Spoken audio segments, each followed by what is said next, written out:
시청자 여러분 안녕하십니까? 김동수입니다. 많은 국민들이 윤석열 대통령이 지난 12월 3일 날 비상계엄을 왜 했는지 모르는 경우가 상당히 많습니다.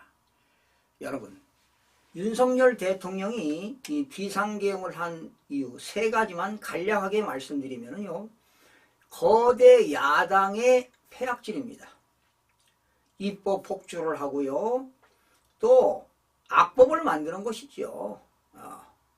정부와 국민들에게 도움이 안 되는 악법을 만드니까 법을 통과시켜가지고 대통령이 거부권을 행사하게 되는 경우가 많았습니다.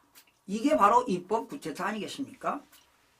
그리고 대통령뿐만 아니라 모든 국무위원들을, 검사들까지 탄핵을 남발했습니다. 심지어 판사까지도 탄핵하겠다고 겁박하고 말이죠. 또한 정부 예산안을 폭주했습니다. 대통령실 활동비도 0원, 검찰, 경찰 활동비도 0원. 이런 일이 어디 있습니까, 여러분? 그리고 이재명 사법 리스크 방탄입니다. 결과적으로 이재명 대표가 사법재판을 받는데 방해를 했다는 것입니다. 바로 이게 국회 폐악질이 되겠습니다. 두 번째는 부정선거의 선거관리위원회 선거관리 행태를 진상을 규명하겠다는 것입니다. 지금 대한민국은 부정선거로 인해서 국민들의 주권과 참정권이 박탈당하고 있습니다. 노예로 사는 거 아니겠습니까, 여러분? 세 번째는 종북 주사파들의 반국가 세력들의 정리를 하겠다는 것입니다. 이 세 가지가 바로 윤석열 대통령이 비상계엄을 선포하는 이유가 되겠습니다. 한마디로 말씀드리면 대한민국의 헌법을 수호하고 국헌을 유지하기 위해서 한 것인데, 야당 의원들은 윤석열 대통령이 국헌을 문란했다, 내란죄로 보고 있습니다. 천만에만 말씀입니다, 여러분. 바로 이들이 자행하는 일이 바로 이 내용이 되겠습니다. 그런데 말이죠. 자, 오늘 또 새로운 걸 발견했습니다. 지금 선거관리위원회에서 22대 지난 4월 10일 날 선거한 자료가 안 보입니다. 안 보여요. 그래서 우연찮게 오늘 21대 국회의원 선거 자료를 다시 확인해 봤습니다. 여러분, 영등포구에 을지역이 있습니다. 21대는 2020년 4월 15일 날 21대 국회의원 선거할 때도 부정선거를 저질렀는데요. 그 당시에 영등포구 을에는 5명이 나왔는데 더불어민주당의 김민석, 그리고 지금은 국민의힘이 아니고요, 그 당시는 미래통합당입니다. 미래통합당이 지금의 국민의힘입니다. 그런데 21대와 22대에 김민석이와 21대 미래통합당, 22대 국민의힘이 박용찬 후보가 나왔습니다. 자, 간략하게 소개하면 김민석 후보는 지난 옛날에 15대, 16대 국회의원을 역임했습니다.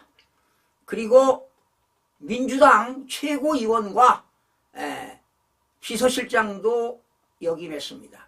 그러니 민주당의 살림을 잘 알고 있는 사람이죠.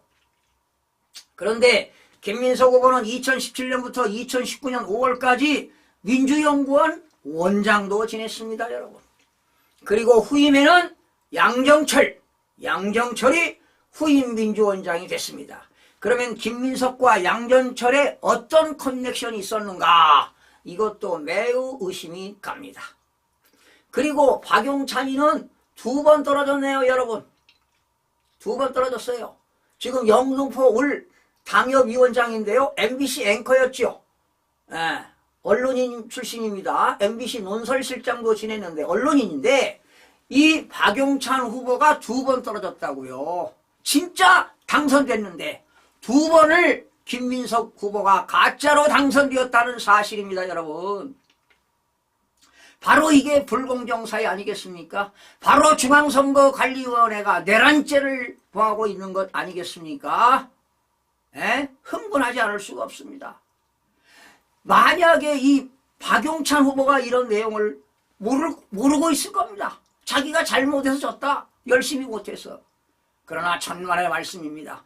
국민의힘의 박용찬 후보가 21대도 당선, 22대도 당선되었는데 낙선을 시키고 김민석 후보를 당선시켰다는 사실입니다.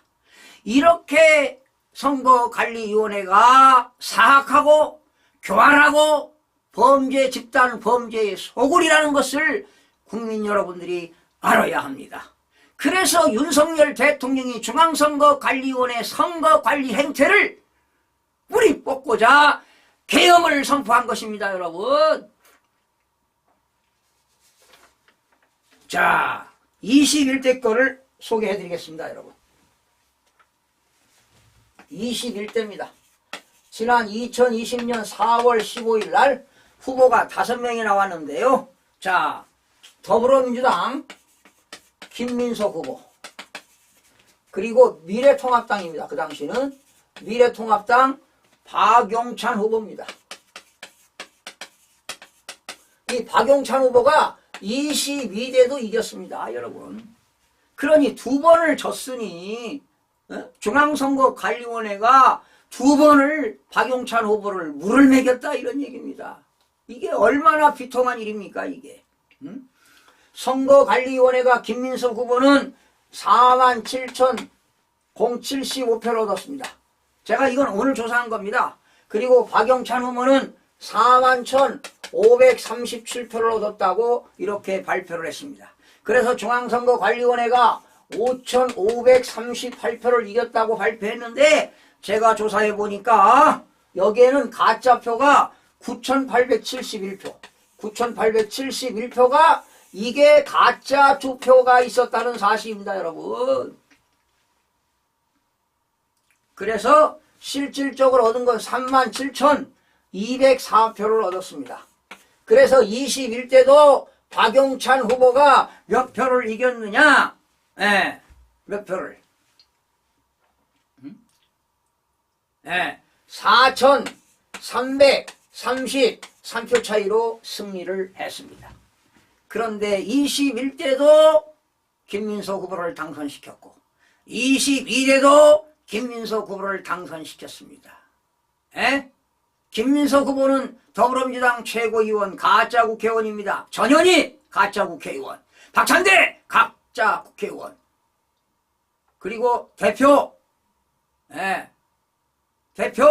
가짜 국회의원. 여러분, 21대에도 김민석 후보의 관외 사전투표, 자기적이 아닌 관외 사전투표, 그리고 관내 사전투표에서 진짜표 3표당 가짜표 1표를 집어넣습니다, 여러분.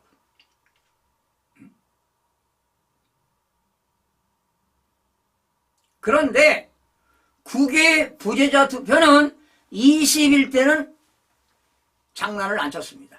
그런데 22대는 외국에 있는 국외 부재자 투표에는 엄청난 장난질을 했습니다. 그런 차이가 있습니다. 그리고 도표를 만들 때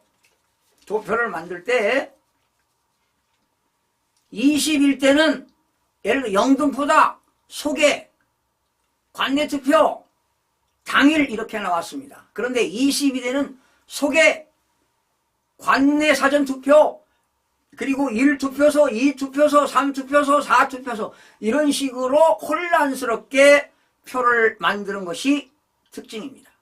그래서 이 부정선거를 이 선거관리위원회가 저지를 때는 그 정당이 누구냐, 그 지역이 어디냐, 서울이냐, 경기냐, 전라도냐, 부산이냐, 광주냐, 지역별, 그리고 후보자별, 특성별, 그 후보자가 어떤 사람이냐에 따라 영향력이 있느냐 없느냐에 따라서 가짜표를 진짜표 3표에 가짜표 하나냐, 진짜표 4표에 가짜표 하나냐, 진짜표 5표에 가짜표 하나냐, 이걸 의사결정하는 것입니다. 그러니 중앙선거관리위원회는 범죄 집단 아닙니까?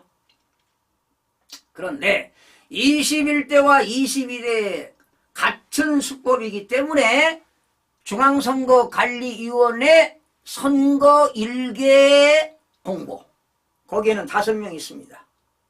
김씨가 3사람 있고 최씨도 있고, 그런데 이들이 범죄를 저지른 것이다. 해킹에 의한 거냐, 스스로 한 거냐, 북한 해킹이냐, 중국 세력에 대한 외부 세력이냐, 이거를 밝혀야 된다, 이런 얘기입니다. 선거관리위원회는 아주 카르텔 형성이 잘 되어 있죠. 그래서 직원들을 채용할 때 친인척으로 한 것들이 1200건 아니었습니까? 그러니까 사전선거하고 가짜 투표함을 넣는 것들도 다 그들이 한 소행으로 저는 볼 수밖에 없습니다, 여러분. 그러니 여러분, 이렇게 가짜 국회의원이 8년 동안 권력 행사를 하고 경제적인 이익을 얻었다, 이런 얘기입니다. 피해본 사람은 누굽니까? 참정권이 박탈당한 사람들이고, 그리고 박용찬 후보가 엄청난 경제적인 손실과 어마어마한 정신적인 손실이 생겼다, 이런 얘기입니다. 이런 사회가 돼서 되겠습니까? 영등포 을에 출마했던 지금 영등포 을 당협위원장 박용찬 후보, 앵커 출신이잖아요. 언론인. 내가 21대 국회의원 이거 발표할 때 박용찬 언론인이다, 이걸 간파해라, 알려라. 그런데 묵비권 행사하고 있습니다. 몰라서 하는 건지 알면서 선거관리위원회 나중에 잘 보이면 나 2번씩이나 떨어졌으니까 나중에 출마하면 붙여주겠지, 이런 거야? 알 수가 없습니다, 여러분. 기가 찹니다. 이게 숫자로 다 21대 자료입니다. 21대. 심지어 여의도동에서는요, 당일 투표에서요, 박용찬 후보가 5,580표 이겼어요. 5,580표. 김민석 후보는 여의도에서 당일 투표에서 투표 28.47% 얻었고요.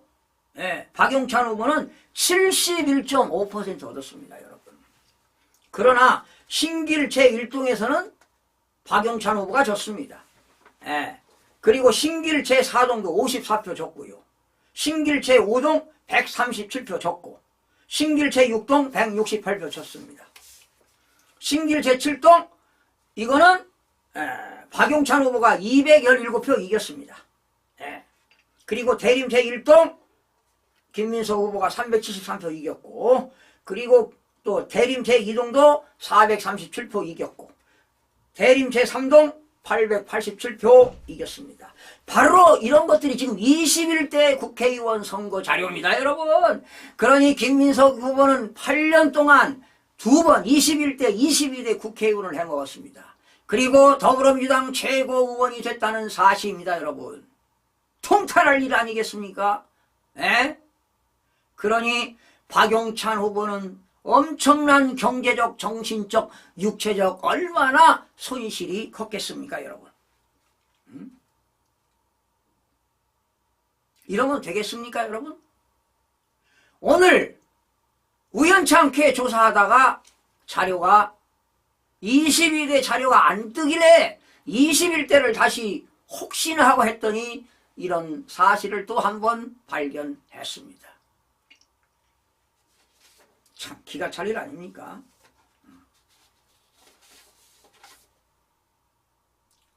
그래서 지난 22대는요, 언론에서 자, 김민석이가 15대 16대 했으니까 21대 했고 22대 했으니까 4선 의원이 됐다. 그리고 1.15% 차이로 승리했다. 이렇게 했습니다. 그러니 박용찬 후보는 당일날 졌으니까 캠프는 침묵할 수밖에 없습니다.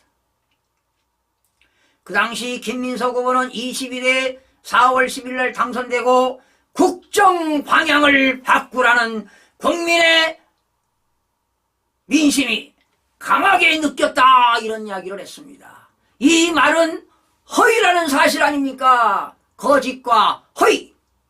바로 더불어민주당에는 가짜 국회의원이, 저는 자료를 52명을 가지고 있는데 어떤 분은 49명, 어떤 분은 51명, 어떤 분은 58명 걸었는데 약간의 조사의 차이가 있는데 저는 52명으로 자료를 가지고 있습니다. 바로 다시 한번 52명을 공개하도록 되겠습니다. 여러분, 김민석 후보가 대한민국의 윤석열 대통령의 국정 방향을 바꾸라고요? 천만의 말씀입니다. 그러니 박용찬 후보가 영등포 을에서 당선되었습니다. 2번이나 당선되었습니다, 여러분. 그러니 박용찬 후보를 밀었던 그런 시민들은 얼마나 가슴이 미어지겠습니까? 2번씩이나 떨어졌으니 말입니다. 그런데 영등포도 소득 격차가 심화되고 있습니다. 여의도 등에 사는 사람들은 좀 경제력 중산층 이상이고, 그리고 대림동은 아무래도 경제력이 좀 떨어지죠. 격차가 있을 수 있습니다. 그러나 박용찬 후보, 사실은 여의도에서 초등학교, 중학교, 고등학교를 나왔습니다. 박용찬 후보는 여의도 토백입니다. 그리고 MBC 기자했고 100분 토론 앵커 논선실장인데 이분이 될 만한데 왜 떨어졌는가 조사해봤더니 바로 부정선거로 김민석 후보를 당선시켰다는 사실을 국민 여러분들이 알아야 할 것입니다. 21대와 22대 똑같았습니다. 2020년 4월 15일과 2024년 4월 10일 날 이 지역의 서울은 진짜표 3표 넣을 때마다 가짜표 하나를 투입했다는 사실입니다. 그러나 다른 게 있다면 21대는 국외 부재자 투표는 손을 안 댔지만 22대는 국외 부재자 투표를 많이 하라고 캠페인을 해서 역시 부정을 저질렀다는 사실입니다. 숫자는 거짓말을 하지 않습니다, 여러분. 나는 진실을 말할 뿐입니다. 그러니 중앙선거관리위원회 위원장, 노태학 위원장, 김영빈 사무총장, 그 밑에 사무처장, 그 밑에 국장, 실장, 국장, 과장, 선거 운영과장, 그리고 선거 공보 1개 5명, 계장, 팀장 6명, 과장 7명, 7명이 저지른 사실입니다.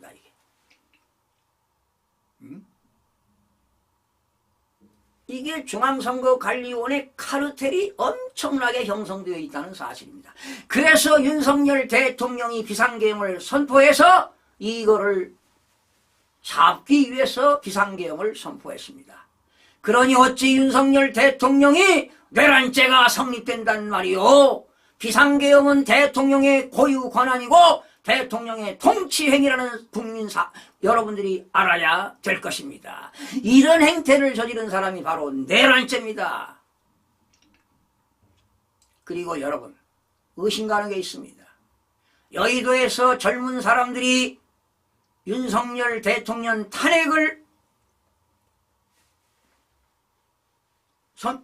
외쳤을 때 여러분 원래 이렇게 쓰는 겁니다. 탄핵. 그런데 북한 아이들은 이렇게 씁니다. 그런데 더불어민주당 국회의원들이 다 탄핵이라는 이 글자를 쓰고 있습니다. 바로 북한식 탄핵이라는 글자를 사용하고 있다는 사실에 분개하지 않을 수가 없습니다, 여러분. 윤석열 대통령은 한일, 그러나 더불당은 친중, 친북, 친러를 외치고 있다는 사실에 여러분들이 알아야 될 것입니다. 여러분, 자유민주주의를 원합니까? 공산주의를 원합니까? 그러면 자유민주주의를 원합니다. 그러면서 어떻게 왜 종북 세력인 반국가 세력을 따라가야 하는 것입니까, 여러분?